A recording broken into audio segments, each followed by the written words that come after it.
స్వెన్ network సూటిగా సుత్తి లేకుండా. బాటిల్పై 10 రూపాయలు పెంచుతూ ఆంధ్రప్రదేశ్ ప్రభుత్వం మద్యం ప్రియులకు షాక్ ఇచ్చింది. ఒక్కో మద్యం బాటిల్పై 10 రూపాయల చొప్పున ధర పెంచుతూ ఎక్సైజ్ శాఖ ఉత్తర్వులు జారీ చేసింది. అయితే సామాన్యులకు అందుబాటులో ఉండే 99 రూపాయల క్వార్టర్ బాటిల్ మరియు బీర్ ధరలలో ఎలాంటి మార్పు లేదని ప్రభుత్వం స్పష్టం చేసింది. ఈ పెంపు ద్వారా 1391 కోట్ల అదనపు ఆదాయం ప్రభుత్వానికి రానుంది. ఇరాన్లో ఆర్థిక సంక్షోభంపై శాంతియుతంగా ఆందోళనలు చేస్తున్న నిరసనకారులను చంపడం ప్రారంభిస్తే మేము చాలా కఠినంగా స్పందిస్తాం అని ఒక ఇంటర్వ్యూలో ట్రంప్ స్పష్టం చేశారు. ఇరాన్లో ఇంటర్నెట్ సేవల నిలిపివేత, పెరుగుతున్న మరణాల పట్ల అంతర్జాతీయంగా ఆందోళన వ్యక్తమవుతోంది.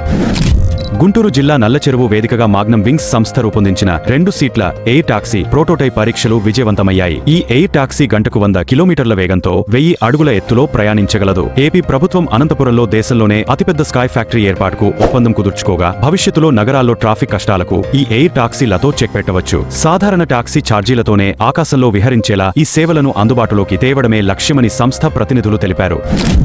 రోడ్డు ప్రమాదాలను అరికట్టేందుకు కేంద్ర రవాణా శాఖ మంత్రి నితిన్ గడ్కరీ విప్లవాత్మకమైన వెహికల్ టు వెహికల్ కమ్యూనికేషన్ టెక్నాలజీని ప్రకటించారు. ఈ టెక్నాలజీ ద్వారా వాహనాలు ఒకదానితో ఒకటి కమ్యూనికేట్ అవుతూ ముందున్న వాహనం అకస్మాత్తుగా బ్రేక్ వేసినా లేదా మలుపుల్లో వాహనాలు ఉన్నా వెనుక వచ్చే వాహన డ్రైవర్లకు ముందే అలర్ట్ అందుతుంది. దీనికోసం టెలికాం శాఖ ఇప్పటికే ప్రత్యేక స్పెక్ట్రమ్ను కేటాయించిందని, ఇది పొగమంచు లేదా చీకటిలో ఎదురయ్యే ప్రమాదాలను 80% వరకు తగ్గిస్తుందని గడ్కరీ తెలిపారు.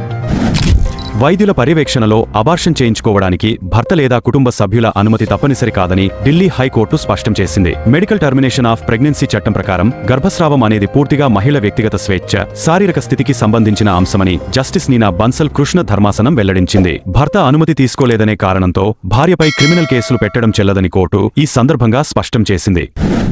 సుత్తి కొట్టకుండా నిజమైన వార్తలను తెలుసుకోవడం ప్రతి భారతీయుడి హక్కు. సూటిగా చెప్పే మా స్వెన్ నెట్వర్క్ వార్తలు మీకు నచ్చినట్టు అయితే ఈ వీడియోను లైక్ చేయండి.